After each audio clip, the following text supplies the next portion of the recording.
Boa noite. Muito bom estar de volta.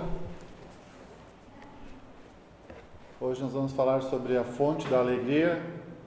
Não é a fonte da juventude, mas a fonte da nossa verdadeira alegria.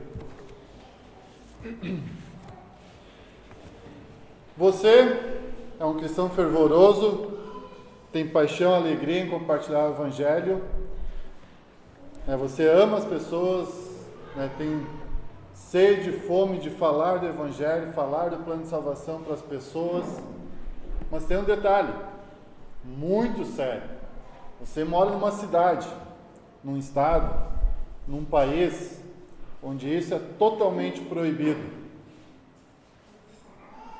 Você é um cristão, você quer e deseja que pessoas sejam salvas, mas você está indo contra o seu país, porque é proibido falar de Jesus Cristo no seu país. E nisso, em determinado momento, eles descobrem você, que você é um traidor da nação. E aí você é preso, você é torturado. E você tem a sua sentença de morte decretada. E chega o dia em que você literalmente está com a corda no pescoço, pronto a ser enforcado, a perder sua vida, porque você não quis negar a Cristo, porque Ele é seu Senhor.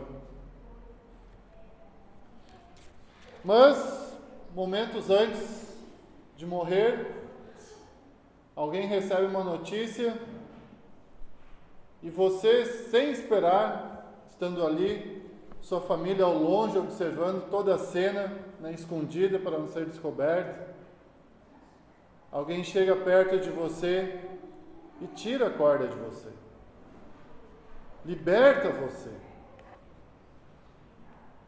E você para. O que está acontecendo? Eu estou livre? Sim, você está livre. Quer dizer que eu posso ir embora? Não vou morrer? Não. Você pode ir embora, você está livre. E qual é a sua reação?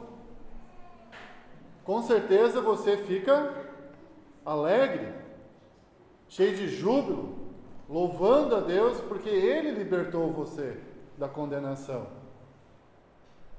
Você sai irradiando de alegria, com um sorriso nos lábios, com cânticos de louvor nos lábios, porque o Senhor libertou você.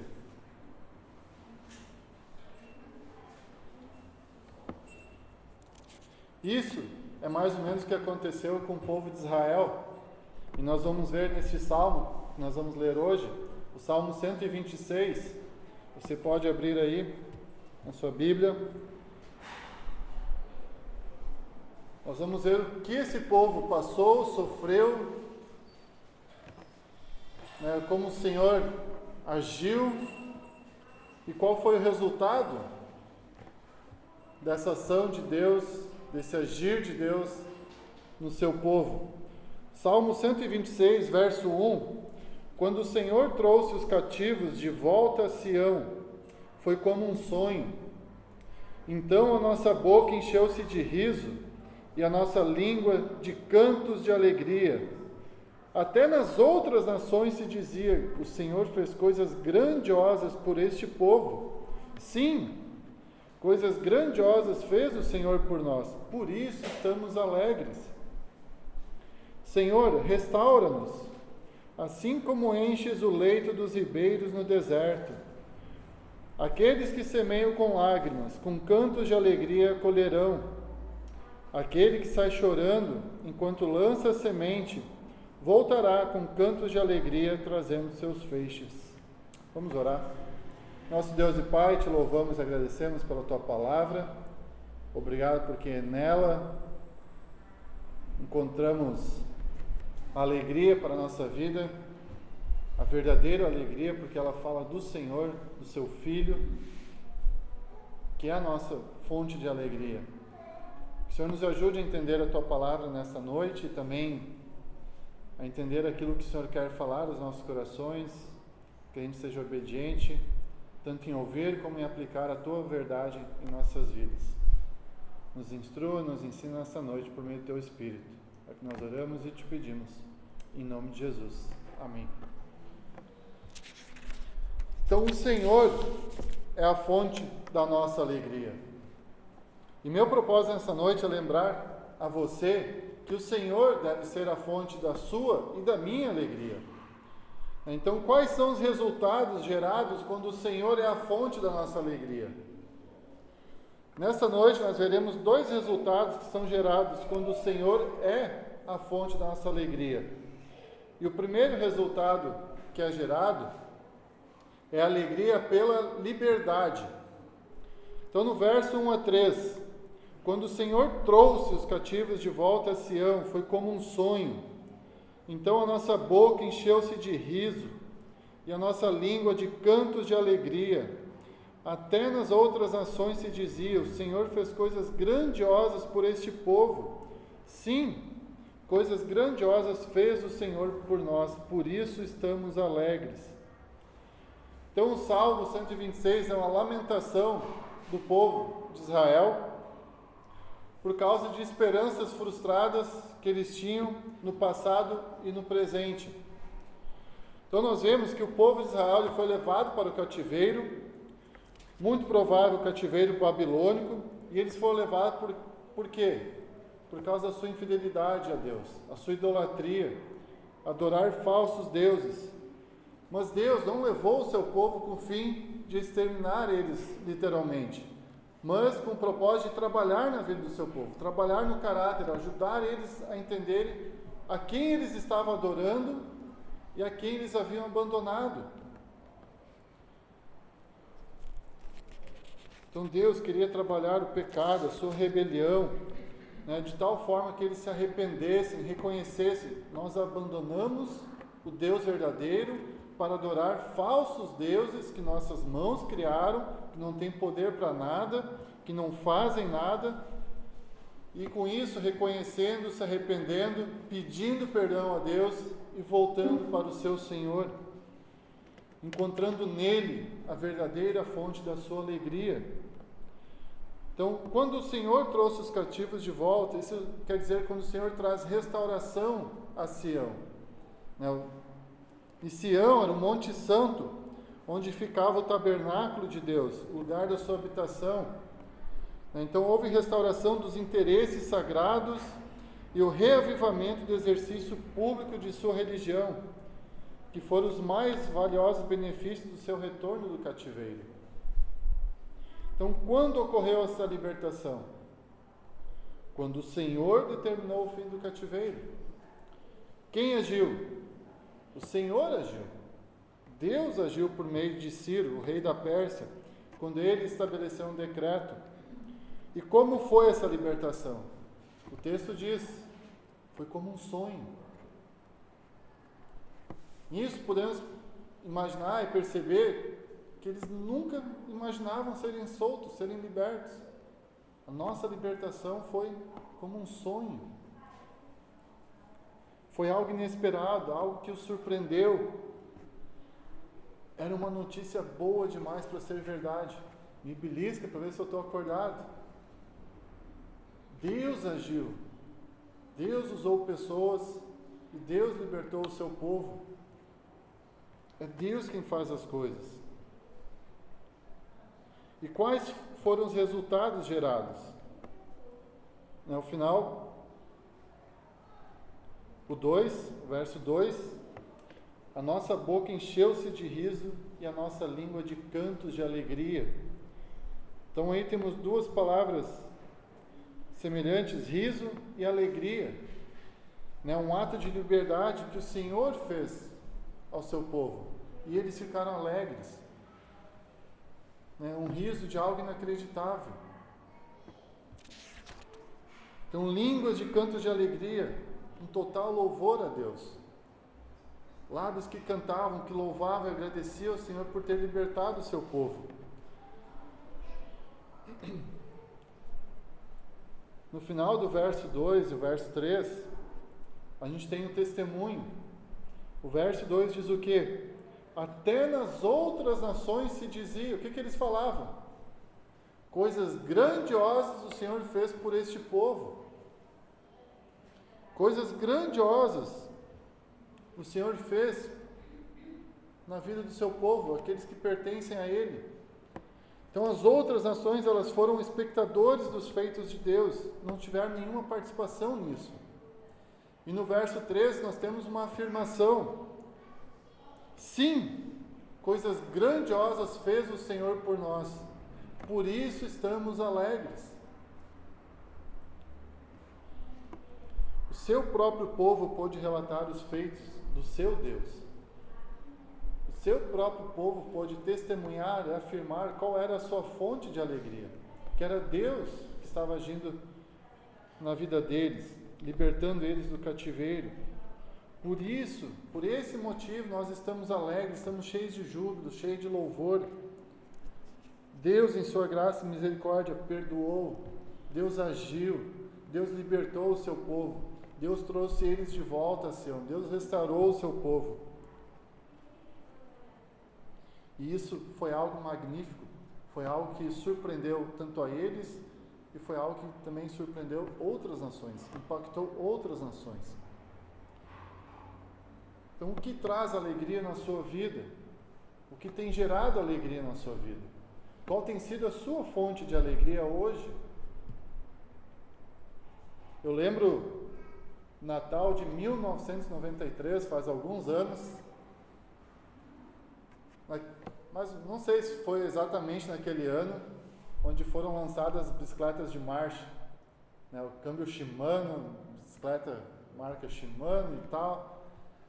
E apareceu eu tinha uns amigos que moravam na mesma rua onde eu morava, e eles tinham um outro amigo, e ele chegou com uma bicicleta, coisa mais linda, verde limão, né, de marcha e tal, e nós tudo em volta, babando. Eu disse: pai, eu quero uma bicicleta de marcha. E aí meu pai disse: filho, estuda. Se tu passar adiante, dou a bicicleta. Tá bom.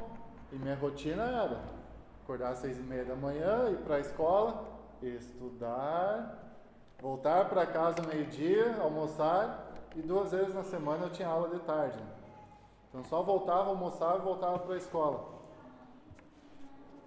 E passou o ano. E o Michael não estudou. O que aconteceu? Eu rodei.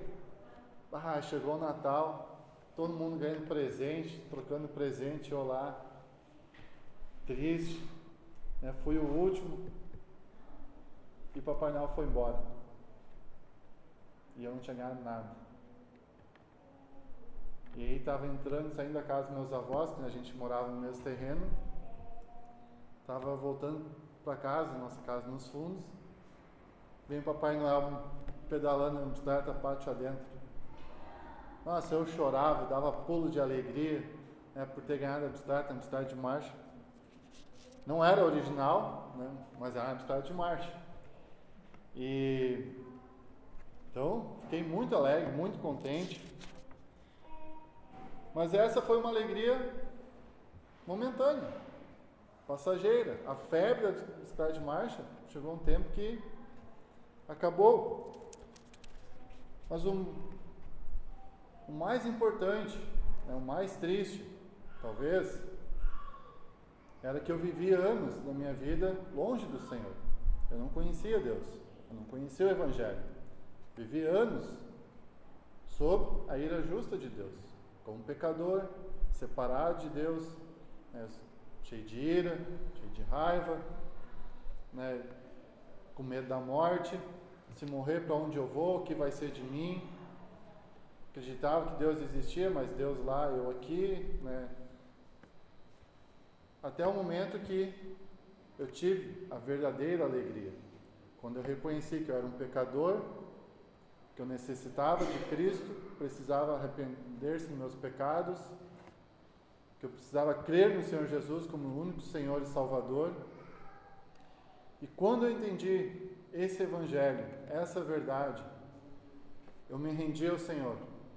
Deus me libertou do cativeiro de Satanás, tirou o medo da morte, Deus trouxe esperança, Deus trouxe alegria, Deus encheu meu coração de riso, de cantos.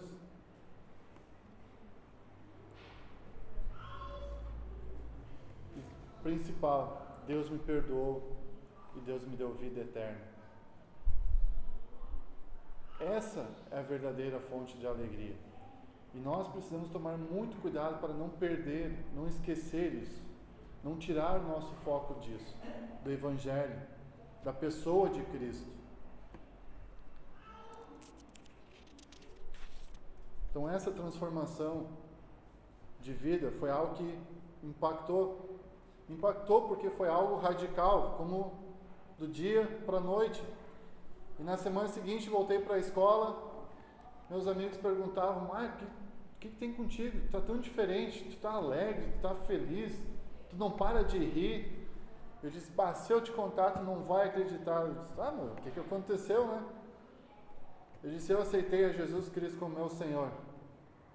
Como assim? Tu virou crente? Eu disse: sim, virei crente. Tu só pode estar louco, né? Tu bebeu? O que aconteceu contigo no final de semana? Eu disse: não, cara, é verdade. Eu conhecia a Bíblia, conhecia o Senhor Jesus, Deus transformou minha vida, é por isso que eu estou alegre.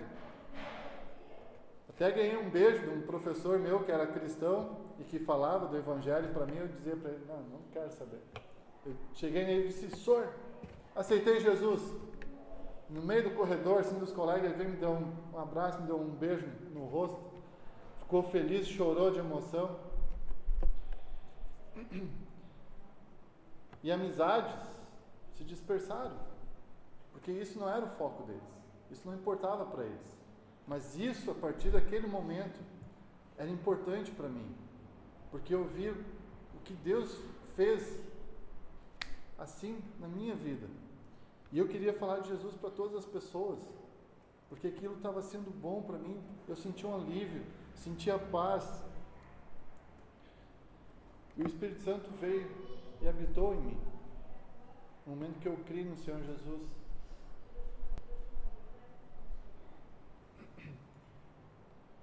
Com certeza, a sua vida foi transformada. Se você realmente creu, se realmente Jesus tem sido o foco da sua alegria, tem sido o Senhor e Salvador da sua vida. Com certeza a sua vida também foi transformada de forma radical, talvez não como a minha, mas Deus tem transformado, Deus tem agido na sua vida. E pessoas têm notado isso. O fulano era assim. Ele diz que vai na igreja, conheceu Jesus, entregou a vida para Jesus e agora ele é assim. Pessoas percebem isso. Com certeza pessoas têm falado dessa mudança. Com certeza pessoas têm falado que você é louco e tantas outras coisas. Mas o nosso foco não deve estar no que as pessoas falam, mas sim em louvar a Deus, glorificar a Deus com a nossa vida, porque Ele nos transformou, Ele é a fonte da nossa alegria, Ele nos libertou, nos tirou da morte para a vida, algo que não merecíamos, Ele nos deu de graça, pura misericórdia. Anos mais tarde, antes solteiro, eu falava que eu nunca ia fazer, jamais, que era coisa para louco. Anos mais tarde eu sonhava, eu desejava, eu orava, e Deus realizou. Anos antes da minha conversão, eu sempre dizia que eu nunca ia casar. Casar era para louco. E depois da minha conversão, eu orava: Senhor, me dá uma esposa que ama o Senhor, que teme o Senhor, que possa andar do meu lado, e onde eu possa ter um casamento diferente que meus pais tiveram. E Deus me deu uma esposa, que teme a Deus, que ama o Senhor, e estamos juntos aí há 10 anos, quase 11, já casados. E Deus tem sustentado a gente, Deus tem nos fortalecido, nos amparado, nos usado um na vida do outro. E é obra de Deus. Nós namorávamos, que a gente ganha nunca vai dar para casar. E Deus agiu, nós casamos. E Deus supriu e tem provido todo o sustento. Tudo aquilo que a gente necessita, Deus tem cuidado de nós. Eu não sei o que é como um sonho para você, o que você deseja, mas com certeza aquilo que você deseja, casa, carro, uma bicicleta nova, com marcha ou sem marcha, né, um carro automático ou não, isso vai te trazer alegria, isso nos dá alegria, mas é momentâneo. Você compra, no outro dia já tem outro sendo lançado com coisas que você gostaria que tivesse e que não tem. Eu queria esse carro, mas isso não tem.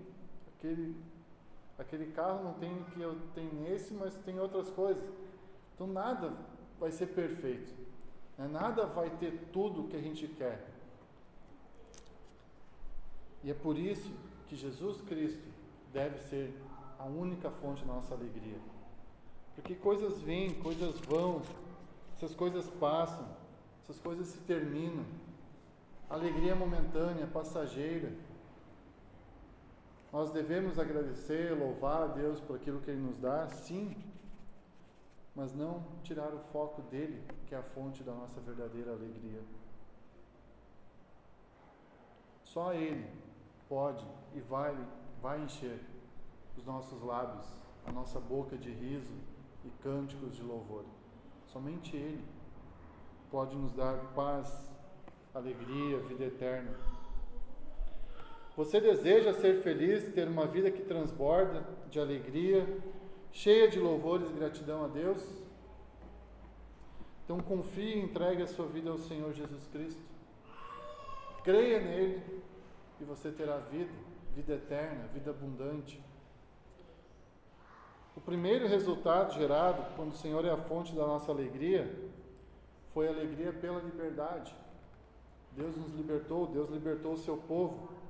E o segundo resultado gerado quando o Senhor é a fonte da nossa alegria é a alegria pós-liberdade.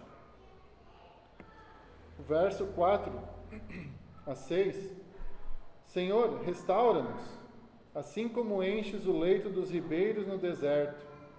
Aqueles que semeiam com lágrimas, com cantos de alegria colherão. Aquele que sai chorando, enquanto lança a semente, voltará com cantos de alegria, trazendo seus feixes. Então, trouxe de volta, né, a gente vê uma semelhança entre o verso 1 e o verso 4. Né, quando o Senhor trouxe de volta, é a mesma coisa que o Senhor restaurou, Deus restaurou.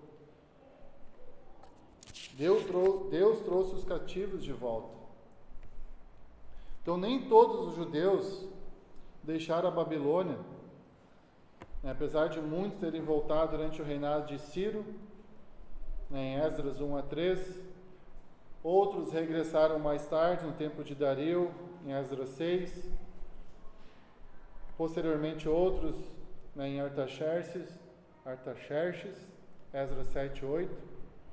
Mas era importante que o povo voltasse para a sua terra, que eles estivessem unidos, pusessem mãos à obra e que Deus abençoasse o trabalho deles. Eles desejavam que todos voltassem para a sua terra. E que tipo de restauração o salmista pede? Restaura-nos. Como? O verso 4: como enches o leito dos ribeiros do deserto. O Negueb. Nisso, eu gostaria de apresentar um vídeo que fala um pouco sobre os ribeiros.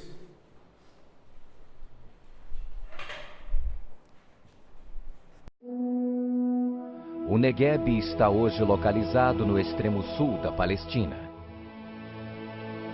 Um lugar muito árido, um dos mais baixos da região. O deserto do Negueb é uma grande extensão de terra improdutiva. No entanto, quando a chuva serôdia, que cai abundantemente na região por um longo período de tempo, a água é armazenada nas partes mais altas da região. E quando transbordam, formam as torrentes, que invadem o deserto, trazendo grande inundação e transformando a terra árida em um rio que produz vida.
Quando o rio desaparece pela evaporação, o deserto se transforma em um manancial com as mais belas flores e um verde onde somente no Negueb se pode encontrar.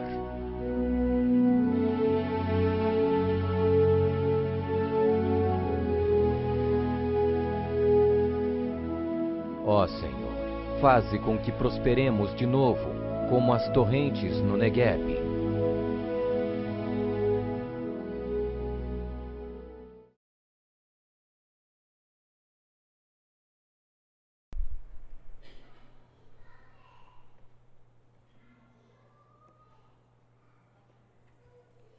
Então, como a gente pode ver, um deserto seco, vem a chuva e transforma um lugar lindo, cheio de verde. E da mesma forma, o povo de Deus desejava ser restaurado, assim como Deus enchia os leitos do deserto. Então, se o Senhor não cumprisse a sua aliança e não enviasse as chuvas no devido tempo, para eles não haveria colheita. Aquilo que eles trabalhavam, semeavam, eles não iriam colher. E todo o trabalho seria em vão. Eles iriam perder tudo aquilo que haviam semeado. Por isso, para eles, cada gota de chuva, por mais pequeno que fosse, era importante. Porque eles sabiam que a chuva, a água, traria vida. Aquilo que eles haviam trabalhado, semeado, iria brotar, trazer alimento para eles. Com isso, a gente pode perceber a bondade de Deus, revelada por meio da chuva, algo que Deus estende a todos, crentes e não crentes. O sol está sobre todos, a chuva vem para todos. Essa é a graça comum de Deus. Nos versos 5 e 6, a gente vê palavras semelhantes. Semeiam com lágrimas, e com cantos de alegria colherão. Sai chorando enquanto lança semente, e voltará com cantos de alegria, trazendo seus feixes. Então, em Canaã, semear era associado a um trabalho de sofrimento, um período de morte. O que podemos perceber aqui é um retrato marcante, sendo que primeiro, a chuva é algo repentino. A chuva vem, enquanto o outro, semear, brotar, colher, é lento, exige paciência, exige esforço, trabalhar a terra, tudo mais. E confiar que no futuro nós iremos colher aquilo que havia sido plantado. Nós podemos ver isso, talvez todos já assistiram o filme Fazendeiro e Deus, quando o ator lá, Angus, larga as sementes num lugar seco, uma terra seca que não tem chuva, e ele ora, pede para Deus que Deus envie a chuva, e todo mundo diz: não vai chover, que não é período de chuva, isso aí não vai brotar, não vai dar batata. Ele diz: não, vai sim. E ele vai, insiste, vai contra todos, planta as batatas e ora por chuva, e Deus envia a chuva e ele colhe batatas.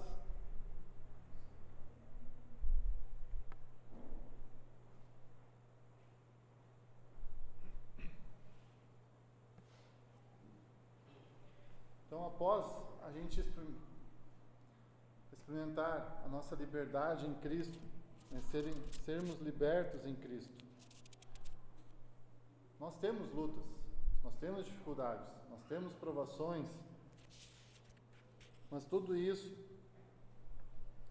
Deus deseja que a gente permaneça firme, confiando nele, confiando nas suas promessas, mantendo o foco nele, que é a verdadeira fonte da nossa alegria. A nossa caminhada cristã, ela é árdua, ela é difícil, tem desafios, mas Deus requer que a gente o quê? Sejamos perseverantes, oremos, permanecemos firmes, mesmo em meio a todos os desafios que a gente enfrenta. Nesse verão insuportável que a gente tem passado os últimos dias, o que a gente mais deseja? Chuva, ou uma praia com sombra, água de coco, né? Um lugar fresco. Quinta-feira eu e a Ju, a gente foi para Picada Verão. Hoje é Reserva Ecológica Picada Verão, o que era antigamente a Família Lima. Um dia antes ela tinha visto que ia fazer 38 graus, a gente pensou, vai dar 50, né? Vamos para lá, refrescar. Chegamos lá, as árvores paradinhas, sem um vento. Eu pensando, beira do rio, mato, até é mais fresquinho, vou levar uma camiseta com uma manga curta, fui de regata. Ficou guardada a camiseta, calor, eu esperava, vamos para a água, não dá para aguentar. Estava igual, nenhuma diferença.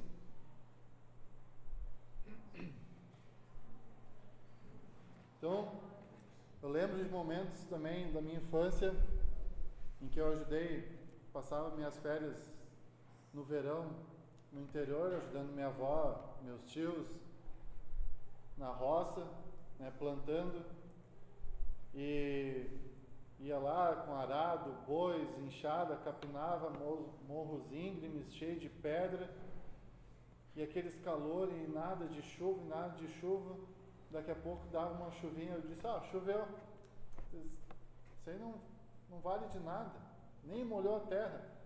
Aí tu ia lá, cavocava, terra seca, né? Só fez as marquinhas por cima. E realmente, se não chove, não vem. Mas esse é o nosso trabalho, preparar a terra, trabalhar, plantar. É algo que exige trabalho, esforço e paciência, que venha a chuva. E confiar que Deus vai dar a chuva, né? Então a gente sabe, se vem pouca chuva, aquele trabalho é perdido. Se vem muita chuva, também aquele trabalho é perdido.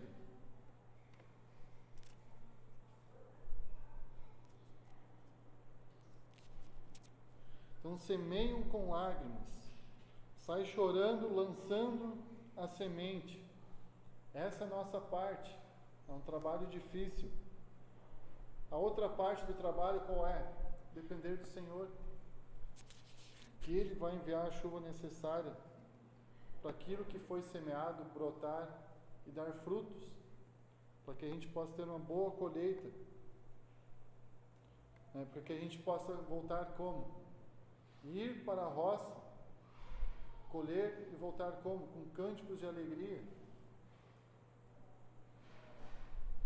Voltará com cantos de alegria, trazendo seus feixes. Agora, falando de roça, de plantação, o que isso tem a ver com o Evangelho? O que isso tem a ver com a nossa vida cristã? A gente já ouviu de lançar a semente, né? Lançar as boas novas, as boas sementes.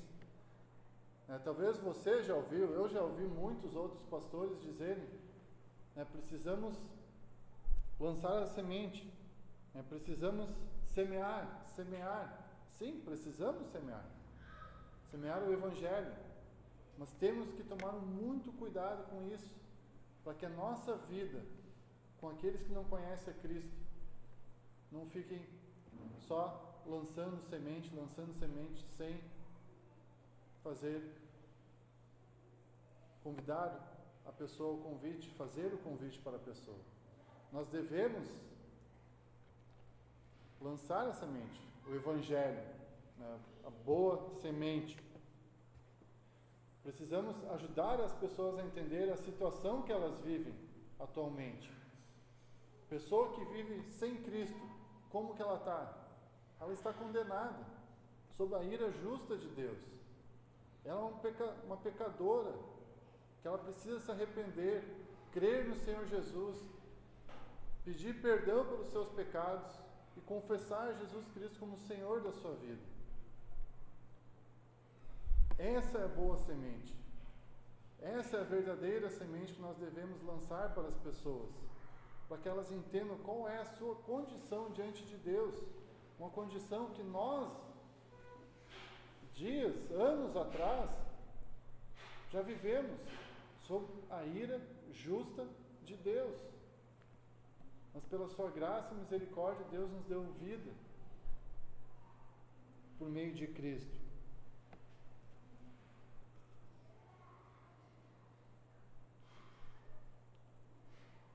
A nossa tarefa é pregar o Evangelho, é pregar a mensagem da salvação, é falar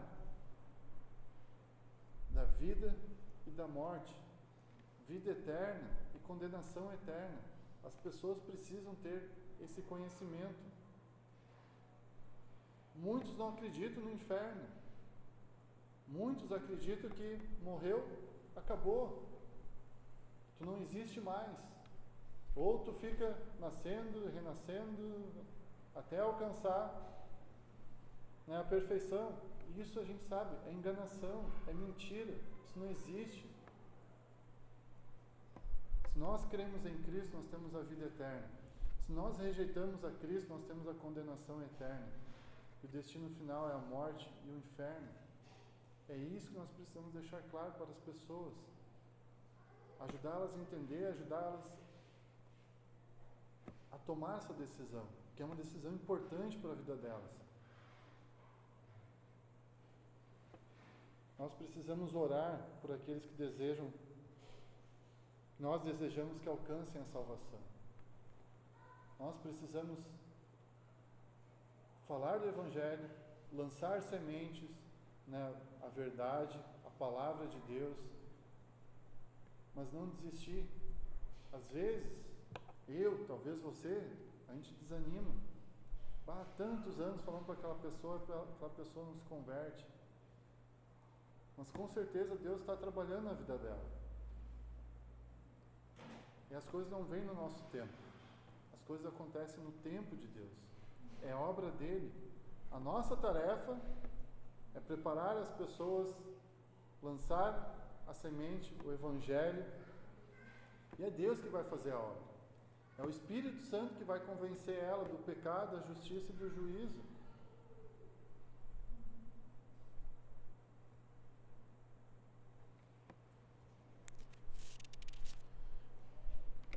Talvez a gente semeia, assim como os agricultores, o texto fala, semeiam com lágrimas. Talvez a gente semeia com tristeza, tantos anos falando, e a pessoa não quer saber, a pessoa rejeitando. Mas talvez com cantos de alegria, você colherá esse resultado. Talvez você está lançando a semente para a pessoa, a verdade, e talvez você não vai colher isso. Outra pessoa vai colher esse fruto. Talvez você será promovido antes para a eternidade, a gente não sabe. E talvez outra pessoa chegue e fale algo algo um pouco diferente, mas a verdade do Evangelho, e aquilo toca a pessoa crê, a pessoa se converte. Tiago 5,7: Portanto, irmãos, sejam pacientes até a vinda do Senhor. Vejam como o agricultor aguarda que a terra produza a preciosa colheita e como espera com paciência até virem as chuvas de outono e da primavera. Gálatas 6,8: E não nos cansemos de fazer o bem, pois no tempo próprio colheremos, se não desanimarmos. Precisamos lançar o Evangelho. Precisamos tornar a palavra de Deus conhecida a todos e lembrar que Deus vai fazer a obra dele. Deus vai agir na vida das pessoas. E talvez a pessoa vai passar a vida inteira negando a Cristo, não querendo saber de Deus. Mas nós trabalhamos, nós realizamos a nossa parte, nós tornamos o Evangelho conhecido para aquela pessoa. Como está a sua vida? Você precisa de restauração como os ribeiros do Negueb, no deserto? Precisa ser cheio novamente da palavra de Deus? Chegue diante de Deus e confesse seus pecados. Se arrependa e ande nos caminhos do Senhor. Esse é o primeiro passo que nós precisamos tomar. Reconhecer que nós somos pecadores. Precisamos nos arrepender, reconhecer nosso pecado. Eu quero estar cheio de Deus. Quero estar cheio da palavra de Deus. Quero estar cheio da verdade, cheio do Espírito.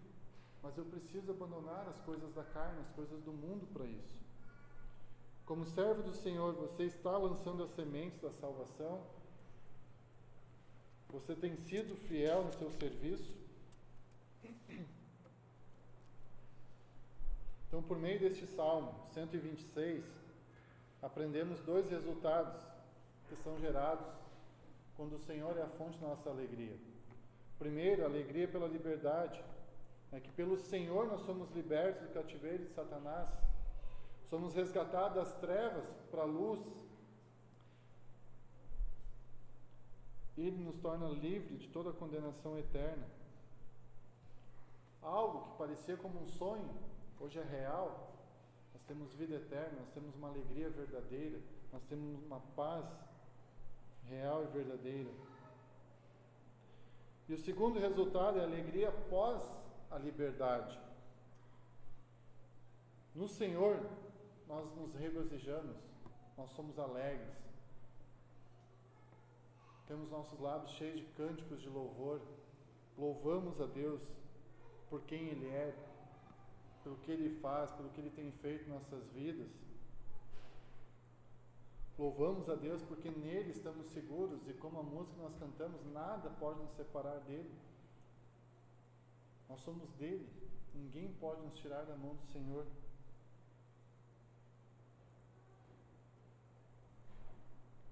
Vamos orar?